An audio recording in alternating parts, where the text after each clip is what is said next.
Yang saya hormati pimpinan dan seluruh anggota Komisi 11, yang saya hormati Ketua DKOJK Bu Pak Mahendra dan juga Bu Kiki dan seluruh jajaran OJK. Selamat siang dan salam sejahtera untuk kita semuanya. Pertama, saya mau mengapresiasi atas suksesnya pengembalian dana 161 miliar kepada masyarakat. Ini salah satu bentuk perhatian dari OJK serta pemerintah yang kemudian bisa menyelamatkan dana masyarakat sebesar 161 miliar. Total scam yang dilaporkan sekitar 432.637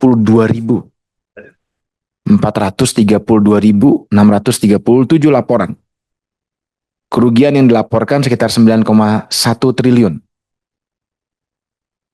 Saya rasa angka 161 miliar ini butuh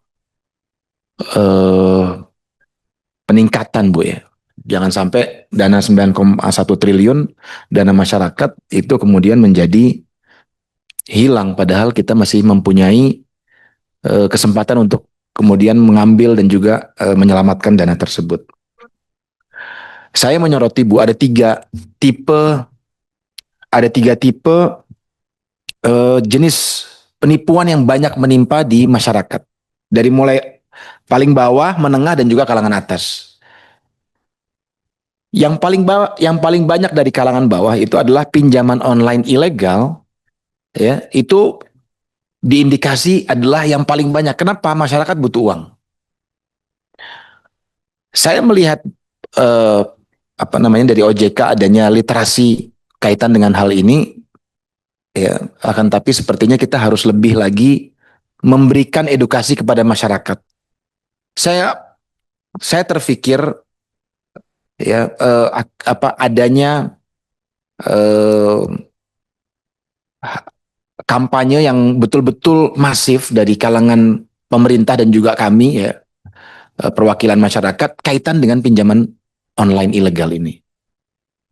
Pinjaman online legal saja kadang kita punya masalah, apalagi pinjaman online yang ilegal. Dan dampaknya dari pinjaman online ilegal ini adalah penyebaran data pribadi. Ini ampun, Bu, betul-betul saya tuh kalau masalah urusan penyebaran data pribadi, saya dulu pernah sampaikan ke Komdigi, bisa nggak ya kita itu diberikan lagi tambahan atau data autentikasinya itu ditambahkan. Jadi bukan hanya wajah saja, tapi mungkin mata juga sekalian. Ini mungkin dapat lebih banyak masyarakat yang kemudian bisa terselamatkan. Tapi ya hal ini butuh semangat dari kedua belah pemerintah dan juga DPR. Karena saya lihat data pribadi ini betul-betul dimanfaatkan secara masif untuk pinjaman online ilegal, untuk impersonasi, ya. Bahkan kita juga udah ada yang kena di kalangan anggota dewan. Ini juga bahaya juga begitu, Bu. Kemudian yang kedua dari kalangan menengah ke atas kaitan dengan OTP, link palsu, atau orang yang ngaku-ngaku sebagai bank ataupun bahkan OJK itu sendiri. Kalau OTP, Bu, itu masuk ke email, orangnya kemudian mengklik itu, dia akan seperti seolah-olah ada di dalam pembayaran yang sepertinya legal begitu. Kenapa saya jawab begini? Saya pernah kena soalnya.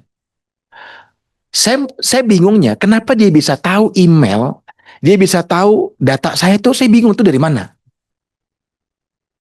Saya itu sengaja, Bu, nih handphone, saya nggak nyebutin handphone yang paling aman tuh handphone apa, tapi menurut saya handphone yang paling aman saat ini iPhone. Bapak sama ibu saya tuh saya kasih iPhone, bukan karena ini kampanye handphone, tapi yang paling aman dari link yang OTP, phishing dan sebagainya itu ternyata iPhone.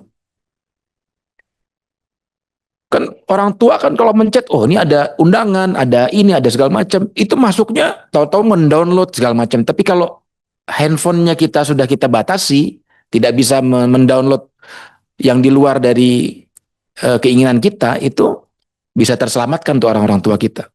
Orang tua ngeliat ada undangan, dia akan coba pencet, jangan-jangan dari temennya, belum lagi sekarang dari kejaksaan. Ada apa namanya? SMS dari kejaksaan, Anda kena pelanggaran lalu lintas. Kalau Anda nggak klik, nanti bebannya bertambah. Saya aja hampir kena lagi tuh. Urusan masalah link begitu. Saya nggak kebayang orang-orang yang belum dipahamkan secara masif kaitan dengan hal ini. Kemudian juga kaitan yang ketiga, ini kaitan investasi bodong. Ya, robot trading dan lain sebagainya ini juga menjadi masalah juga di kita. Ya. Dan ini yang paling besar. Nah, saya ingin ya scam dari mulai tadi ya Bu yang kita sebutkan, dari mulai pinjol ilegal, phishing, kemudian investasi bodong. Ini kita rasanya IASC ini saya masih belum melihat KPI yang kemudian bisa kita nilai begitu ya. Karena IASC gabungan dari banyak kementerian harusnya lebih powerful, tapi penyelamatan dananya masih belum sampai pada hal yang kita inginkan. Mungkin OJK punya strategi lain. Ya, saya pengen, apalagi Bu di dapil saya Bu, dapil Banten 3 Bu. Ini yang kena sekarang mereka yang terkena penipuan kerja. Penipuan kerja tuh angkanya sampai 23.000 laporan, 24.000 laporan. Makanya tuh ada 699 WNI di Kamboja. Itu akibat penipuan kerja tadi. Ya.